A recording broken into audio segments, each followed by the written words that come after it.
Bonjour, bienvenue. On m'a envoyé une vidéo d'un philosophe,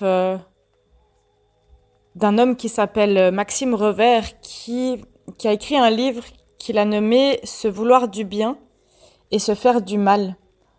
Et lui, en fait, il a nommé son approche, sa philosophie, l'éthique interactionnelle.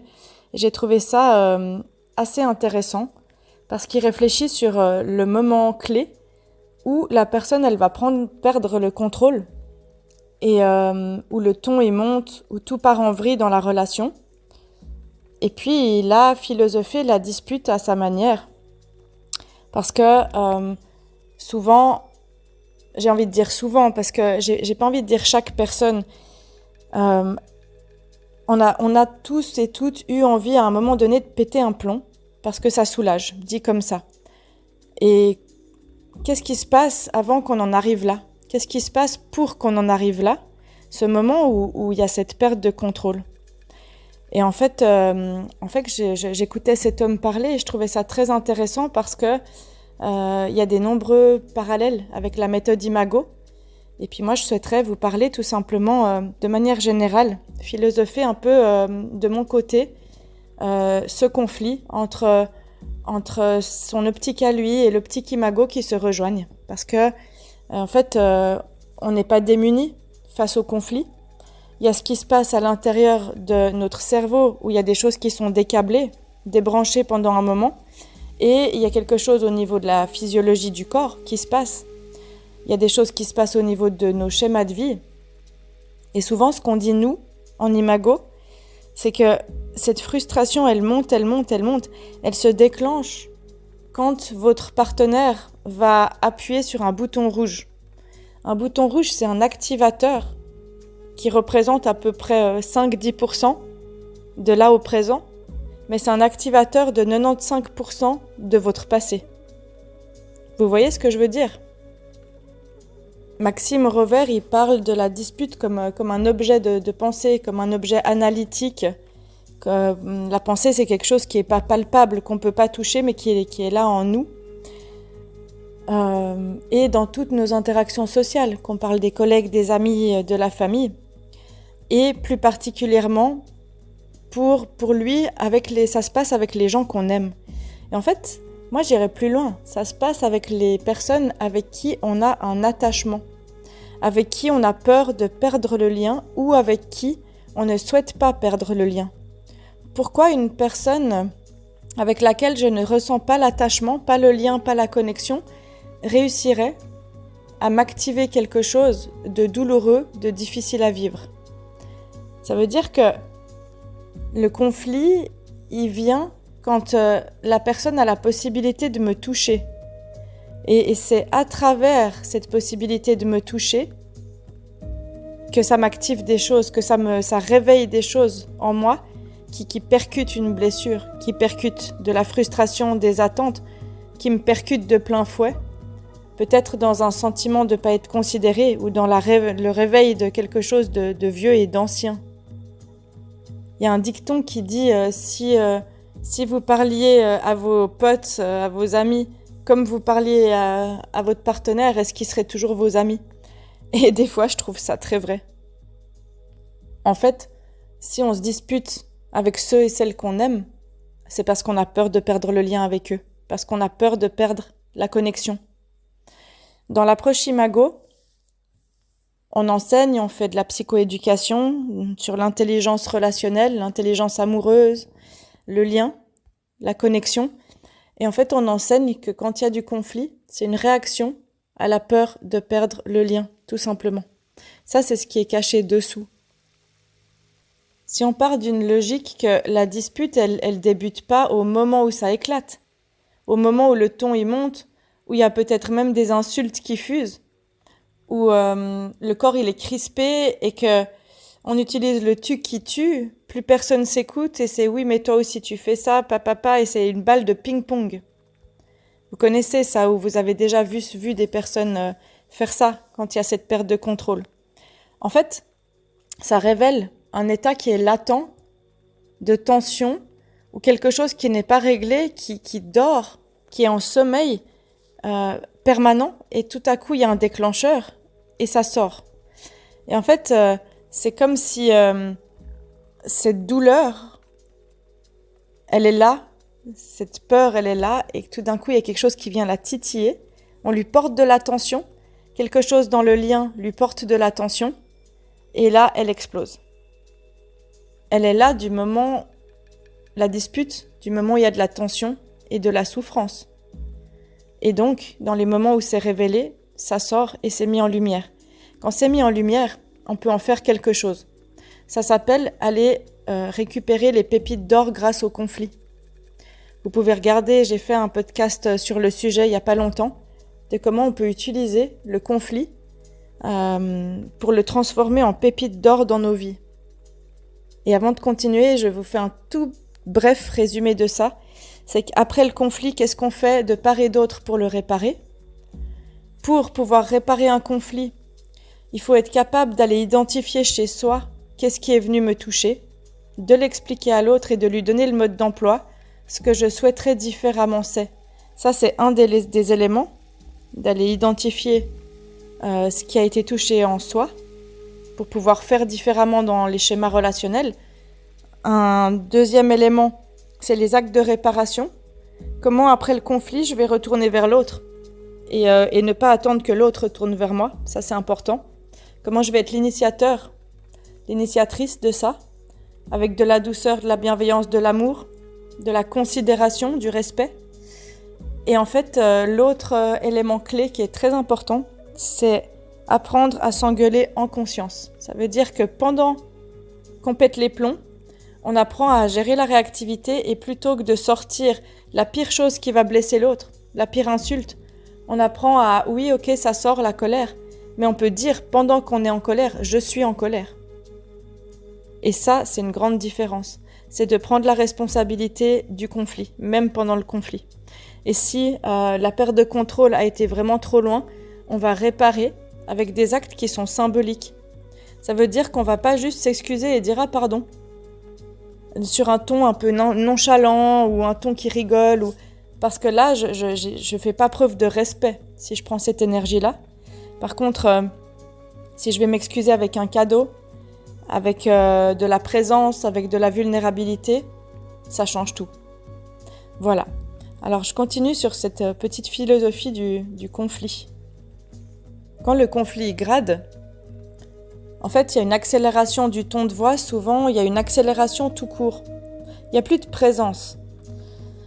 Il y a une irritation, une colère qui est grandissante à l'intérieur du sentiment de ne pas être entendu ou de ne pas être compris.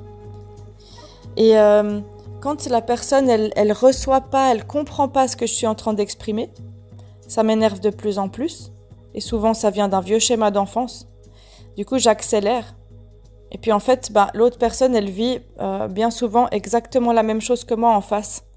Donc, en réalité, cette perte de connexion, elle se fait parce que les deux personnes, elles vont cesser de vouloir s'écouter. Elles vont cesser de vouloir arranger les choses parce que les deux sont blessés, sont entrés dans leurs blessures. Et chacune des deux veut faire taire l'autre, veut faire comprendre l'autre. Et est de plus en plus frustrée parce que ça ne marche pas. C'est pour ça que en imago, on dit au couple, dans le moment où vous êtes gradé, où l'émotion elle est montée jusqu'au plafond, ça sert à rien de vouloir régler les choses à ce moment-là. Et quand vous coupez la parole, vous utilisez la critique, le tu qui tue, tu fais toujours ça, tu fais jamais ça, tu qui tue. Et en fait, on est piégé dans le lien à ce moment-là, on est piégé dans l'interaction et dans le sentiment d'urgence. Et le corps, quand il est dans l'urgence, ça veut dire qu'il est dans le stress, qu'il est dans l'hypervigilance, qu'il est dans l'attaque, qui est un des mécanismes de défense quand le système nerveux est activé. Dans les systèmes nerveux de défense, on a la fuite, l'attaque, la sidération, la dissociation. Ça, c'est la théorie polyvagale, c'est les systèmes de défense de base.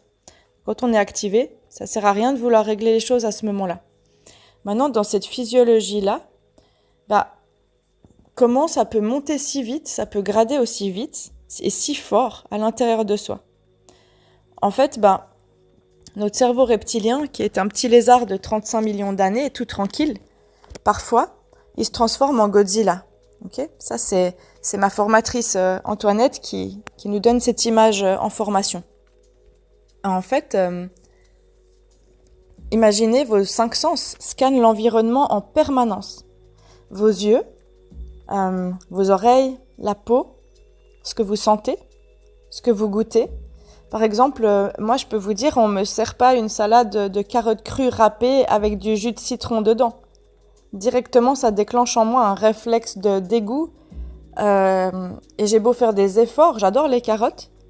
À toutes les sauces, à toutes les recettes, mais des carottes râpées au citron, je sais très bien d'où ça vient et je ne peux pas manger des carottes râpées au citron. Et vous entendez le ton de ma voix quand je parle de ça? Directement, ça m'active quelque chose qui... ça crispe. C'est du dégoût.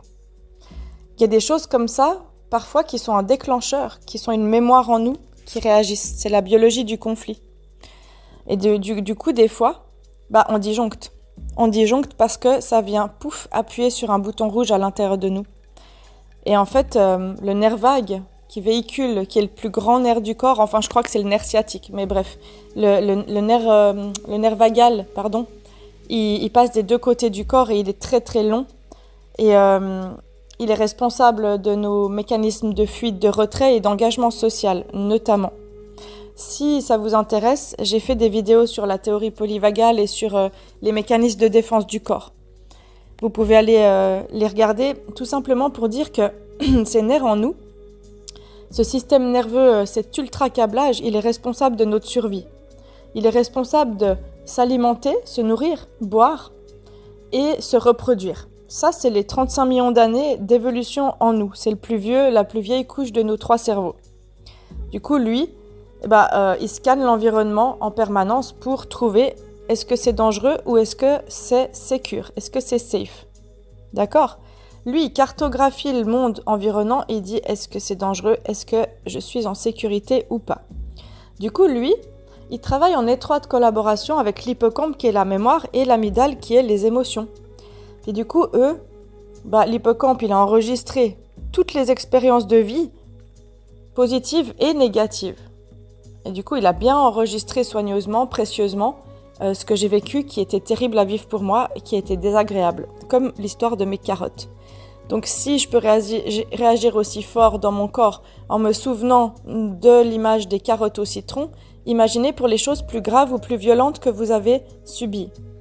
On parle souvent d'un trauma, on imagine le trauma comme quelque chose, un gros deuil, un gros choc, mais en fait, pas forcément. Vous pouvez avoir des gros traumas de choses que vous avez répétées dans l'enfance en fonction de votre sensibilité. Ok ? Donc ce scan de l'environnement permanent, cette oversensibilité, ultra-sensibilité de certains de vos sens, c'est subjectif, ça n'appartient qu'à vous et vous n'avez pas la même chose que votre partenaire, vos enfants ou votre voisin. Ensuite, dans la 3e couche, on a notre cortex préfrontal. Lui, il est logique, il est rationnel, il permet la conscience de soi, il permet de développer des capacités relationnelles, de compréhension. Il nous permet de prendre des décisions, des prises de responsabilité. Il a nos valeurs humaines, sociales. Il a tout ça, c'est le siège de tout ça, lui, tout en haut. En gros, c'est le cerveau qui pense, qui réfléchit, qui décortique, qui analyse.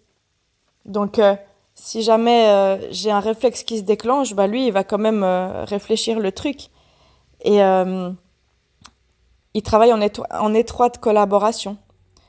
Donc en fait, c'est pour ça que quand on médite, quand il y a des techniques de pensée positive, on peut déprogrammer des mémoires de choses qui ont été des stresseurs et qui déclenchent les hormones du stress en nous avec le temps. En fait, quand on est en pleine réactivité, quand un bouton rouge a été activé, le préfrontal, il va se décabler. Ça veut dire qu'il y a des neurones qui vont se débrancher. Il se dit, je suis en survie, le cerveau, je dois mobiliser toutes les ressources en moi pour survivre. Soit pour mobiliser les muscles pour réussir à fuir, soit pour attaquer.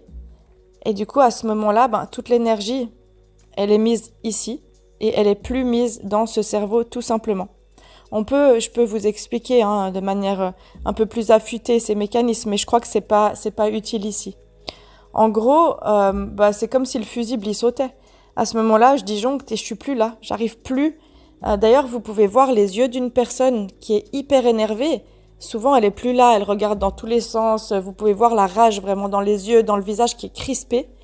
Et en fait, dans ce moment-là, quand le plomb il a sauté, l'hormone du stress, le cortisol, a pris toute la place à l'intérieur. Et c'est là que les mots ils dépassent la pensée ou un geste qui dépasse. Et ça, on peut apprendre à contrôler ça, ok ? Mais du coup, il y a des étapes par lesquelles on doit passer pour non seulement, après le conflit, identifier quel a été ce déclencheur qui m'a mis dans cet état, identifier quel est le besoin, qu'est-ce qu'on souhaite vivre différemment, le besoin caché derrière, le rendre légitime, et ensuite de pouvoir en parler de manière calme. Ensuite, on peut apprendre à gérer de quand je sens que je commence à être irritée. Qu'est-ce que je fais ? Je crispe la mâchoire, je mets la tête en avant, je serre les fesses ou je fais un mouvement du bassin ou je rentre mes abdos. Et ça, on peut déjà entraîner cette conscience corporelle de se scanner dans la montée de l'excitation de la colère. Parce que ça, c'est qu'un câblage nerveux qui fait qu'il y a un enchaînement. Donc dès que je sens qu'il y a les signes, je peux déjà apprendre à relâcher les muscles, à respirer, à bouger de manière fluide mon corps, à aller danser, à aller courir, faire quelque chose, taper dans un coussin, faire quelque chose avec mon corps, pas avec ma tête qui pense. Parce que à ce moment-là, votre préfrontal, il essaye de se protéger, il essaye de rendre logique ce qui est en train de se passer, mais selon votre logique à vous. Et comme souvent ce qui nous fait réagir, c'est qu'on n'est pas compris ou comprise, quand je vois que l'autre n'a pas la même logique et ne m'écoute pas, c'est là que je crispe encore plus les muscles, que ma montée de stress, de cortisol dans le corps, elle est encore supérieure. Et là, mon système, l'hippocampe, la mémoire, il dit « Qu'est-ce qu'on connaît de ça, ordinateur central ?» Il cherche et là, il dit « Oh là là, on connaît tout ça, donc il peut se passer tout ça. » Et c'est là, en fait, il n'y a plus d'énergie pour le préfrontal, donc le chef d'orchestre du tout. Toute l'énergie, elle est mise au service de la survie, de mobiliser le corps dans la tension et de l'émotion qui prend tout le dessus, qui est l'amygdale dans le deuxième cerveau. Donc toute l'énergie du corps disponible, entre guillemets, elle est mise à ce service-là. Et d'ailleurs, c'est pour ça que, alors pas du tout toutes les personnes, mais il y a des personnes qui aiment faire l'amour pendant le conflit, parce que ça oblige à faire hyper et hypotension et à décharger aussi.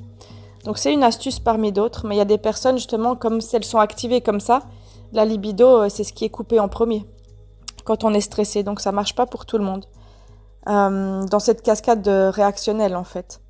Mais du coup, quand on a gradé à ce point, que le fusible il a sauté, les plombs ils ont sauté, en fait le cortex, le préfrontal, il est plus capable il est inondé d'hormones du stress et il est plus capable en fait d'avoir de l'empathie, d'avoir de l'accueil, d'avoir de l'écoute et surtout il est plus capable de ralentir. Parce que l'adrénaline, qui est sécrétée aussi avec le cortisol, c'est les deux hormones du stress prioritaires, noradrénaline, adrénaline, cortisol, en fait, elles permettent pas de ralentir. L'ocytocine, qui est l'hormone de l'attachement, elle permet de ralentir. Et il faudrait que je fasse juste une vidéo sur le rôle de l'ocytocine. Mais le rôle de l'ocytocine, c'est de la magie. Par exemple, quand on est tout le temps shooté au cortisol, à l'hormone du stress, ça fait des micro-fissures à l'intérieur de notre cœur et de notre corps, et l'ocytocine, elle permet de guérir ça. Et l'ocytocine, elle est notamment sécrétée quand on se regarde dans les yeux longtemps avec de la douceur, avec un corps qui arrive à se relâcher, quand on se caresse, quand on se masse, quand on se prend dans les bras, quand on s'offre des gestes d'amour inconditionnel qui sont pas demandés par notre partenaire, quand on aime de manière profonde et simple et répétée et régulière, et quand on se touche de manière régulière. Regardez tous ces mammifères qui se touchent, qui se lèchent, comme les lions qui se lèchent la tête parmi socialement, les singes qui s'épouillent, les chats qui se nettoient parmi, qui jouent ensemble. Les mammifères se touchent de manière générale. Et nous, l'être humain, on est beaucoup déconnectés du corps, ce qui nous aide pas à apprendre à réguler physiologiquement cette réaction au perte du lien qui passe par le conflit. Chez certaines personnes, elles fuient tout simplement. Donc elles se sentent seules et elles perdent le lien, mais elles se sentent seules à l'intérieur. Et elles font ça par croyance qu'elles protègent le lien, donc elles disent plus rien. Et d'autres personnes, ça sort de manière vers l'extérieur. Et ça, c'est une différence de construction entre la branche dorsale et la branche ventrale du nerf vagal, notamment. Donc en fait, on devient dangereux, on devient agressif l'un pour l'autre, on devient une menace l'un pour l'autre, l'une pour l'autre, quand on est en conflit gradé, qu'on s'écoute plus. Qu'il y en ait un qui fuit et l'autre qui gueule, ou les deux qui se gueulent dessus, ou les deux qui fuient parfois, parce que c'est aussi une forme de conflit. La punition par le silence, ça peut aussi être une forme de conflit. Donc il ne faut pas imaginer par conflit que de se crier dessus. Ne prenez pas de décision définitive quand vous êtes sous cette pression-là, quand vous avez disjoncté à ce point. Parce que c'est une émotion qui vous traverse, et toutes les émotions vous traversent, elles ne restent pas à long terme, ces émotions. Et en fait, c'est pas fait avec l'intelligence du cœur, quand ça explose. Donc en fait, prenez le temps de vous séparer, d'analyser qu'est-ce qui vous a touché, d'analyser qu'est-ce que vous voulez pour cette relation, de prendre du recul, d'adopter une pensée en méta, et ne continuez pas à échanger, à être au contact l'un de l'autre quand vous êtes déclenchés. Trouvez un mot qui stoppe, vous vous éloignez tous les deux, vous allez faire votre petit exercice dans les 2, 3, 4, 5 heures ou la semaine qui passe pour dire qu'est-ce qui m'a touché, qu'est-ce que je veux différemment. Et ensuite, quand vous êtes capable de le transmettre de manière plus calme à l'autre, vous y allez. Et vous allez essayer de réparer le conflit et d'en faire une pépite d'or. Si on n'en fait rien, si on se comprend toujours pas et qu'on s'écoute toujours pas après que ce soit passé et qu'on ne prend pas la responsabilité d'avoir perdu le contrôle, l'autre personne continue de nous percevoir comme une menace. Et même si entre-temps, dans la relation, il y a des beaux moments qui peuvent se passer, l'autre personne, mon partenaire ou ma partenaire ou l'autre personne, va être tout le temps sur le qui-vive, dans l'attente que ça pète de nouveau. Alors que si chacune prend la responsabilité de dire « Ok, ça me fait péter un plomb. Ce que tu pourrais faire différemment pour m'aider à redescendre dans ces moments-là, c'est... Ce que tu pourrais faire différemment au cours de notre relation pour ne pas me faire exploser dans ces moments-là, c'est... Est-ce que tu te sens capable ou pas ?» Rappelez-vous que votre partenaire, c'est pas parce que vous lui dites que l'autre est capable. Mais par contre, le fait de le dire et d'en parler en conscience, ça fait que cet état de dangerosité qui déclenche comme ça notre réflexe archaïque, il se calme, il se tait. Et là, vous remettez de la sécurité et de la considération pour vous et pour l'autre, quand vous nommez ce qui se passe à l'intérieur. Et ça, vous savez quoi ? Ça déclenche de l'hormone du bonheur qu'on appelle de l'ocytocine. Ok ? Il faut 2-3 heures de plus, souvent aux hommes qui gèrent moins l'hormone du stress, à redescendre que les femmes. Mais ça dépend des personnes. Ça dépend de votre construction dans le corps et de votre histoire de vie. Ok ? Il y a des personnes qui peuvent garder un rationnel froid remarquable dans le conflit. Il y a certaines tortues, comme on les appelle en imago, qui ont le cortex préfrontal qui décable pas. Mais ça leur coûte beaucoup d'énergie et elles se sentent quand même pas comprises et elles n'arrivent quand même pas à transmettre leurs besoins sous-jacents. Donc au final, c'est égal que vous perdiez le contrôle pendant le conflit ou que vous puissiez garder un cerveau qui réfléchit pendant le conflit. Quelles que soient vos connexions synaptiques, en fait, il y a le stretching, cet apprentissage qui est à faire à quelque part pour tout le monde. Il y a des personnes qui sont plus réactives que d'autres parce que ça dépend de votre situation de vie, de vos schémas de vie, comment vous avez grandi, ce que votre corps a traversé, comment votre corps régule le stress et comment vous êtes sensible à l'environnement aussi. Et tout ça, c'est des logiques de système que moi, je travaille en séance avec les personnes. En fonction de comment elles réagissent de manière singulière, en fait, subjective, on trouve des astuces pour chaque personne qui leur correspond. Ça dépend aussi des hormones, de la fatigue, du stress du travail, de vie en ce moment. Ça dépend des douleurs qui sont présentes, de ce que vous vivez. Et vous avez déjà vu un enfant qui crise. Une fois qu'il a fait sa crise, il décharge, il est fatigué après. Mais nous, les adultes, on est la même chose. On n'est pas différents de ces petits êtres. On a juste appris à contrôler plus. Et d'être zen, c'est pas être zen dans la tête, de que cultiver des pensées positives et calmes. C'est d'apprendre à communiquer ce qu'on ressent, d'aller dans la vulnérabilité, d'apprendre à réguler le corps dans la fluidité pour le faire jongler entre l'hyper et l'hypotension et de lâcher la tour de contrôle qui rigidifie le corps, qui solidifie en fait cette réponse corticale à long terme Et voilà. Tout ce qui nous aide, en fait, les exercices qui nous aident à détendre ce nerf vague, ils coupent cette chaîne de stress, tout simplement. Donc, quand on respire, quand on bouge, quand on danse, ça vient mettre, comme le kintsugi, un petit peu de résine d'or dans nos cicatrices à chaque fois. Et c'est illusoire de penser que quand on a explosé dans le conflit, on va régler quoi que ce soit dans cet état-là. À moins que les deux aient l'habitude de se calmer, de se prendre dans les bras ou de danser ensemble et de désamorcer le conflit, ou d'en rire et de commencer. On peut transformer en fait une crise de colère en crise de rire, mais pour ça, il faut être sacrément conscient, avoir fait un chemin de développement personnel et bien se connaître. Mais si vous arrivez à instaurer ça, tout d'un coup à faire une blague et à en rire, ça va peut-être vous faire pleurer, ça va peut-être vous faire vraiment décharger par le rire, et ça peut fonctionner aussi chez certains couples, de ce que moi je vois. Et en fait, on dit que sous la colère, souvent il y a la tristesse, de toute façon. Donc si au moment de cette crise de colère, on essaye de respirer à ce moment-là, et de relâcher les muscles, ce qui risque de se passer en vous, c'est de décompenser et de pleurer. Vous imaginez pas la capacité de plasticité neuronale de votre cerveau, la capacité de votre cerveau de restructurer des câblages. Mais ça marche que si à chaque fois que ça se produit, moi je fais quelque chose de différent. Si je refais 220 fois la même chose, il va se reproduire 220 fois la même chose. Ok ? Et si j'ai envie d'être un être relationnel, empathique et d'arrêter de perdre le lien, de pouvoir me sentir compris, entendu, je dois apprendre à communiquer les choses de manière différente. Si à chaque fois je communique les choses en m'énervant contre l'autre, avec un ton de voix qui est cassant ou qui monte, l'autre personne, elle coupe le lien. Parce qu'en plus, dans la plupart des cas, je choisis un partenaire ou une partenaire qui a vécu ça dans l'enfance.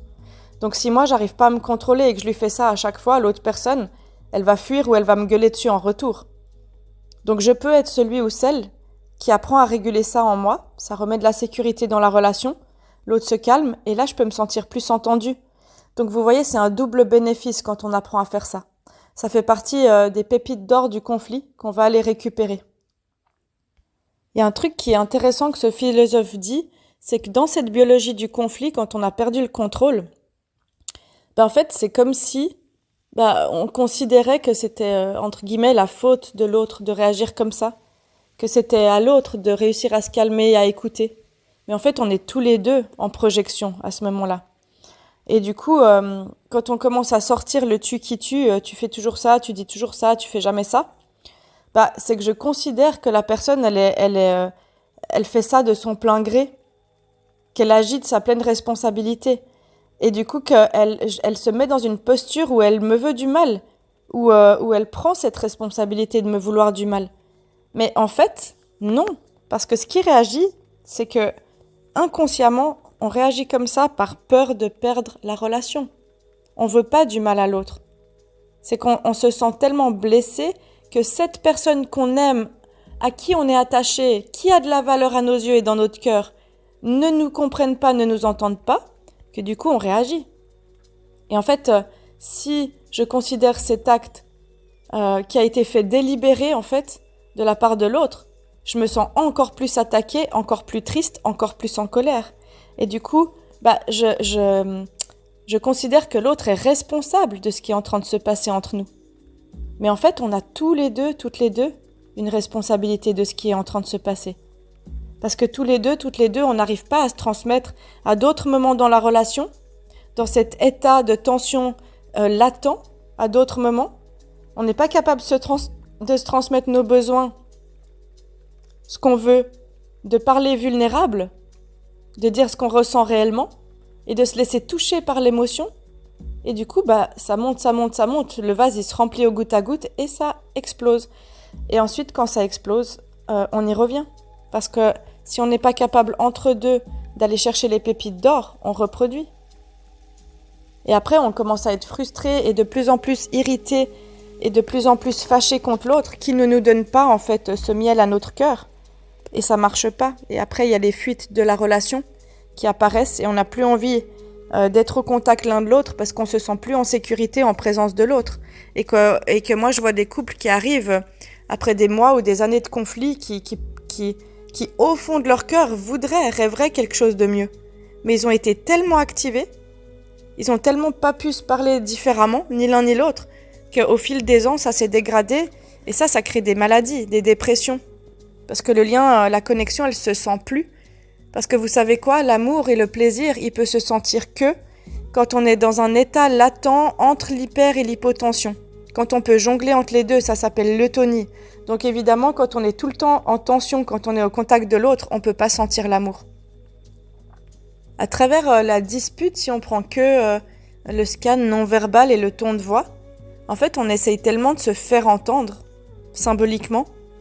Quand y a des expériences qui ont été faites, quand on donne une banane à un singe dans une cage et pas à l'autre, celui qui n'a pas eu la banane, il s'énerve, il attrape les barreaux, il secoue sa cage, il crie, il montre qu'il souffre, que c'est injuste. Et ça vient du cerveau mammifère, le deuxième cerveau, et du cerveau reptilien qui se transforme en Godzilla. Nous, en fait, même si on est évolué, on a encore ces systèmes vastes à l'intérieur de nous.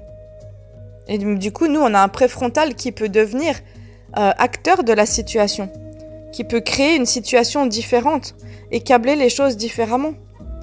Du coup, la phrase « et du chaos naissent les étoiles », c'est que comment je peux faire en fait pour montrer à l'autre personne que je lui veux du bien, que je l'aime et que je lui ai envie d'être en lien d'une manière plus saine aujourd'hui.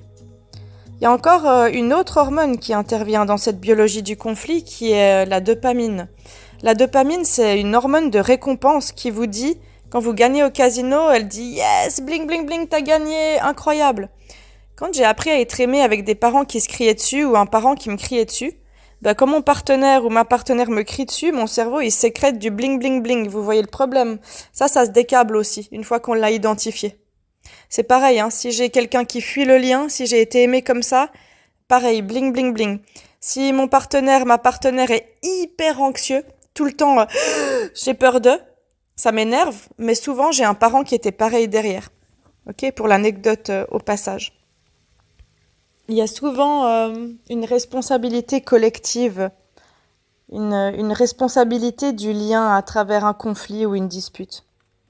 Si tout à coup vous êtes dans une ambiance familiale et que quelqu'un fait une grosse blague machiste, bien grivoise, bien déplacée, puis que certaines piquent du nez dans leur assiette parce qu'elles osent rien dire, d'autres se mettent à hurler, d'autres s'énervent, d'autres essayent de convaincre.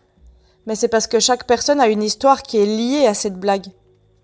Certaines personnes, on peut vivre des choses qui étaient difficiles, ou dans la violence, ou dans les abus, et peut-être que lui, sa seule manière de rentrer en lien, c'est de faire des blagues comme ça, parce que d'habitude, ça fait rire ses collègues. Et en fait, il y a une responsabilité collective de notre propre réaction, et de ne pas souhaiter tout le temps changer l'autre, mais d'essayer de se comprendre sur un autre plan.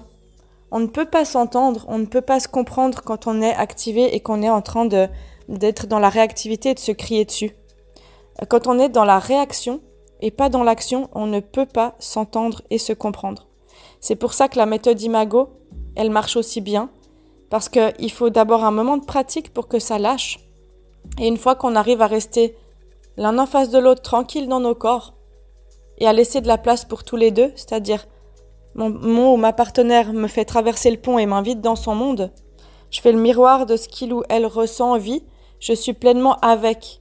Je vais plus être dans réagir à ce que l'autre dit. Je vais juste être avec, je prends le temps de me laisser sentir en moi ce que les mots de l'autre, ce que son ressenti me fait ressentir en miroir. Et je prends cette responsabilité. Une fois que c'est ok, je sens, j'apprends à canaliser ce qui se passe en moi pour rester avec. Et ensuite, l'autre me fait ce cadeau en retour de venir chez moi, de venir me visiter. Et là, on évolue dans le lien. Et puis, on coupe ces réactions perpétuelles qui vont aggraver le conflit. Ces réactions qui vont emmener ces réactions immédiates qui vont emmener une transformation de la physiologie interne et puis qui font qu'à long terme dans la relation, ça s'installe, ça s'adapte, ça reste entre nous. Ça nous déconnecte de l'amour, du lien et de se sentir compris et aimé et considéré tout simplement. Ok ? Donc en fait, c'est un peu une théorie du chaos dont lui il parle, ce philosophe. Mais moi je dirais c'est une manière chaotique qui a été construite au niveau du cerveau, au niveau du corps, au niveau social. C'est comment j'ai appris à rentrer en lien et comment j'ai appris à me protéger du lien qui vient réagir à l'instant T, là, tout de suite dans ma vie, avec cette personne. Donc vous imaginez le wagon que vous avez derrière. Cette pauvre personne en face qui vous appuie sur un simple bouton, elle n'est pas la cause, elle n'est pas la faute de tout ça. Et ça, c'est votre responsabilité d'aller le visiter et d'en faire quelque chose. Par contre, vous pouvez demander l'aide à votre partenaire de le faire avec vous. C'est aussi pour ça que j'aime beaucoup la méthode Imago. Parce qu'on apprend à rentrer dans une collaboration aimante. On se donne la main pour prendre soin des peurs, de la réactivité et des blessures de l'un et de l'autre. Et on ne cherche plus à essayer de changer l'autre, de dire « mais tu fais toujours ci, tu fais jamais ça ».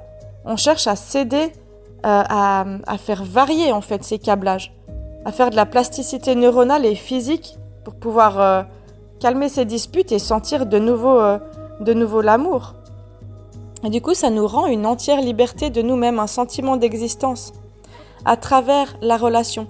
Ça veut dire il y a le lien à moi-même de qu'est-ce que je vais en faire, mais c'est la relation qui fait que ça m'active ces choses. Donc, ce qui a été abîmé en relation va se guérir en fait en relation. Et ça, quand je le mets en lumière, c'est de manière volontaire que je vais faire ce chemin. Du coup, je peux faire un bout du chemin seul, mais le gros du chemin, c'est une décision qui se prend en lien. Ça veut dire que le gros du chemin, je vais le faire en lien avec toi. Je vais décider de faire ce chemin et d'accepter que tu sois un miroir, là, toi, en face de mes blessures, un miroir de moi-même, un miroir de mon histoire personnelle que tu viens activer. Ok ? Un miroir de mon émotion qui me traverse, un miroir de comment je réagis. Et j'accepte que tu es une super belle personne que j'ai choisie dans ma vie pour être un super magnifique activateur. Quand on comprend ça, on comprend aussi un petit bout de comment on se choisit. Parce qu'on va toujours choisir une personne qui nous active ce qu'on a le plus à travailler. D'ailleurs, quand c'est pas votre partenaire, c'est vos enfants ou vos animaux qui vous l'activent. Et là, je suis déjà à 35 minutes de podcast, donc je vais pas me lancer dans les conditionnements et les normes sociétales. Mais imaginez la grande échelle autour de vous qui a normé, qui a prédéterminé certaines réactions de ce qu'on peut faire, pas faire. Et il y a certaines de ces normes qui nous enferment dans un corps rigide, dans des injonctions, dans je peux pas bouger, je peux pas parler, je peux pas sentir, je peux pas me connecter à la peau, ça c'est de la pudeur, ça se fait pas. Ok ? Donc des fois, c'est comme si je laissais le pouvoir à d'autres personnes de dire t'as le droit de ressentir ça, t'as le droit de faire ça, t'as le droit de réagir comme ça. Donc c'est comme si, hop, j'avais condensé, compacté cette énergie à l'intérieur de moi pendant des années. Et là, quand l'autre vient le toucher du doigt, ça sort dans la relation.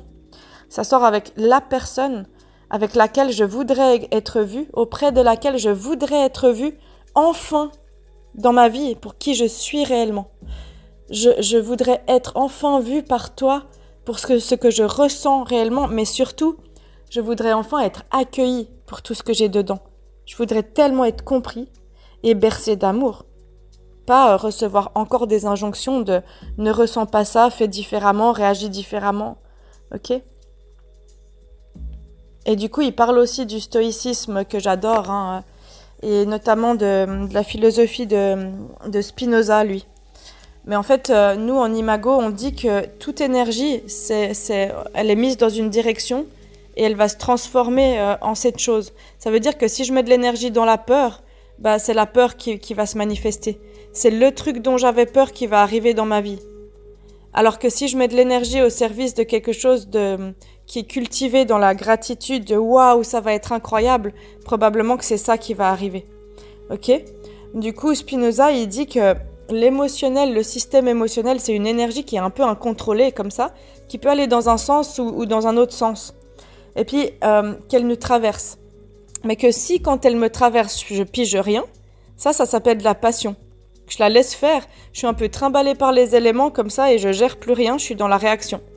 Par contre, si elle me traverse quand j'ai de la conscience, quand je comprends quelque chose, ça s'appelle de l'action.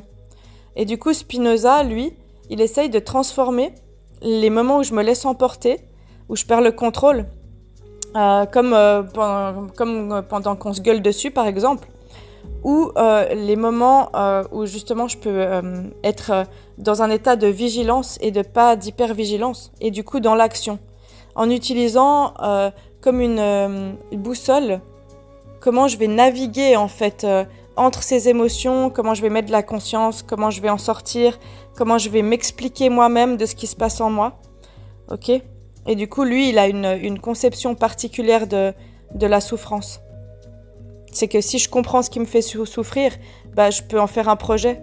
Je peux avoir une compréhension rationnelle et je peux avoir un objectif derrière. Est-ce que je reste là-dedans ou est-ce que j'en sors ?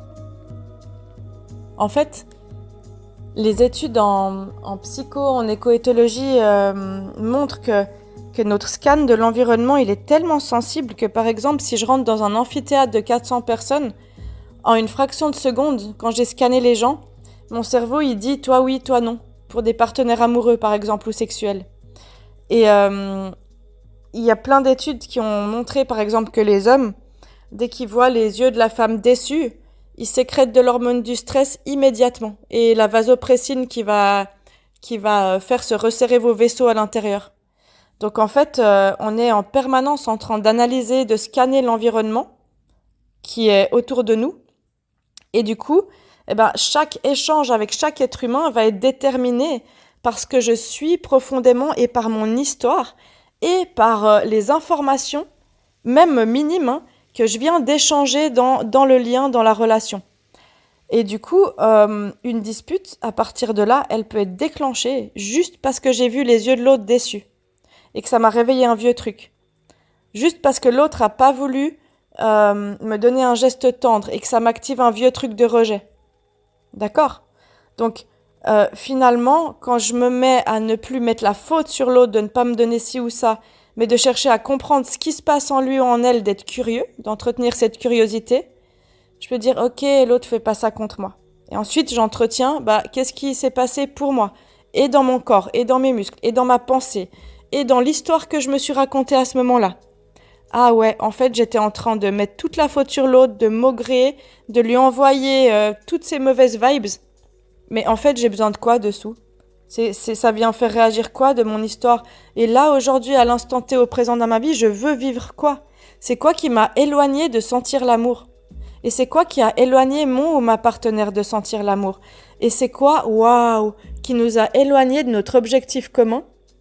S'aimer, kiffer, avoir de la vitalité ensemble, rire, avoir de la complicité, faire l'amour, se marrer, se sauter dans les bras, être joyeux. Ah, c'est ça notre objectif commun. Ok, du coup, c'est de ça dont il parle dans son éthique interactionnelle. Que lui, il dit que l'interaction, c'est cet endroit dans notre vie où on peut appliquer la théorie du chaos à l'éthique. C'est un horizon philosophique, ok ? Et que pour se comprendre, il faut d'abord saisir qu'on est maladroit soi-même, qu'on est plein de maladresse, qu'on est vulnérable et qu'on est imprévisible parce qu'on est traversé d'émotions et qu'il y a beaucoup de maladresse dans ce qu'on fait, mais il n'y a pas beaucoup de méchanceté quand il y a de la conscience. Ok ? Des fois, je veux communiquer un message, mais c'est pas ça qui sort de ma bouche. Et par contre, au niveau non-verbal, ça sort. Ou l'inverse. Il y a un truc qui sort de ma bouche, mais au niveau non-verbal, je suis stoïque. Ok ? Et sortir de sa vulnérabilité, dans la vulnérabilité, c'est pas quelque chose de facile, mais on peut s'entraider à le faire. Et on fonctionne en miroir. Vous pouvez regarder le podcast que j'ai fait il y a quelques mois sur le fonctionnement en miroir dans la relation. En général, quand moi je commence à débloquer quelque chose, mon ou ma partenaire va commencer à débloquer quelque chose en retour. Ok ? Platon, il disait que le meilleur miroir, c'est l'œil de l'autre. C'est dans le regard de l'autre que je peux me voir, si j'apprends à voir ça. Et inversement. Ok ? Quand j'accepte que dans la biologie, physiologie du conflit, je suis plus tout à fait moi-même, que j'ai perdu le contrôle, je peux aller me calmer, je peux trouver des moyens de me calmer. Je peux accepter que j'ai pas à avoir honte, que j'apprends à faire différemment et du coup que je vais m'excuser, je vais faire un acte symbolique de réparation. Et puis que dans ce dialogue intérieur de moi-même, je peux me raconter une autre histoire. Plutôt que de rester sur l'autre a fait ci, l'autre a pas fait ça, blablabla, notre relation elle est casse-pied, l'autre m'emmerde, l'autre... Non, Je change ce dialogue interne et je dis « Ok, là, moi, j'ai pété un plomb. Qu'est-ce qui s'est passé en moi ? Ah, ok, j'ai honte parce que j'ai réagi comme ça, parce que j'ai insulté l'autre. Ok, qu'est-ce que je pourrais faire pour réparer, pour m'adoucir, pour déculpabiliser ? D'accord, je vais faire un acte symbolique et là, je vais identifier mon besoin. Et là, je vais être curieuse de l'autre. Et toi, pourquoi tu as réagi comme ça ? De quoi tu as besoin ? Et pourquoi tu n'arrives pas à t'excuser non plus dans ces moments-là ? Et là, on fait alliance, on fait de la collaboration aimante. Et ça se multiplie.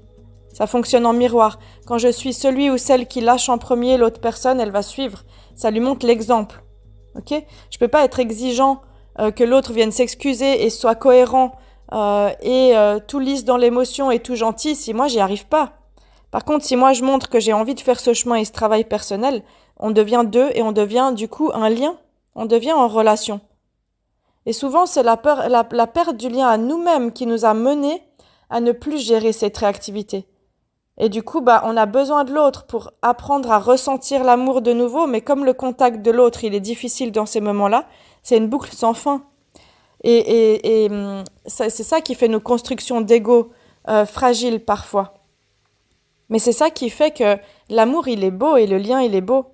D'apprendre le lien, c'est d'apprendre à débloquer ses souffrances, de mettre ces parts d'ombre qui se rejouent dans le lien à la lumière pour pouvoir en faire quelque chose. Et ça, ces grosses souffrances et ces grosses blessures, elles sont abordées, elles sont mises en lumière que avec les personnes qui comptent pour nous. Avec un étranger, une étrangère, souvent on peut être activé de manière passagère, mais les personnes qui vont nous faire péter les plus les plombs, c'est les personnes qu'on aime. Parce qu'on a tellement pas envie de revivre ce qu'on a vécu de difficile avec elles, cette cruauté, cette violence, ce manque de considération ou d'écoute, ce sentiment d'invisibilité, que du coup, on n'a pas du tout envie de revivre ça. Ok ? Et du coup, apprenez aussi à accepter les tentatives de réparation quand elles viennent, même si vous êtes encore blessé, ça va vous aider à faire un pas, à diminuer la tension. Et tout ce qu'on veut, en fait, finalement, à travers toutes ces maladresses et ces conflits, c'est de sentir de la sécurité et de l'amour, de l'empathie pour mieux se comprendre, continuer ce chemin ensemble de faire émerger les objectifs communs. Et tout ce qu'on veut, au final, c'est que l'autre soit vulnérable, qu'on puisse sentir sa loyauté, de se faire confiance, que l'autre va pas nous la mettre à l'envers, que l'autre nous écoute. Mais si moi, je veux vivre ça dans la relation, qu'est-ce que je fais pour le créer, ce climat de sécurité ? Voilà, quand on est deux à s'engager et à commencer à comprendre ça, à mettre du sens ensemble sur ce qui se passe, on peut créer quelque chose de différent. Ok ? Donc, dites-vous que si vous n'arrivez pas encore à contrôler cette réactivité, à pas faire sauter les fusibles, vous pouvez philosopher vos conflits, vous pouvez créer un autre discours interne, prendre du recul, et revenir dans le lien différemment. Ou prendre l'autre dans vos bras 3 heures plus tard et dire « J'arrive pas encore à m'excuser, mais viens, on respire ensemble, j'ai quand même envie de te donner de l'amour. » Trouvez vos propres astuces, soyez créatifs. Créative, ok ? Montrez à l'autre que vous lui souhaitez du bien. Et d'ailleurs, j'ai appris un mot qui est sublime l'autre jour, c'est la compersion. C'est le fait de montrer aux autres qu'on leur veut du bien. Et peut-être que je ferai carrément un podcast là-dessus, tellement c'était joli. Mais là, je suis à 50 minutes et du coup, j'espère que ça vous aura éclairé un tout petit bout plus sur la physiologie du conflit.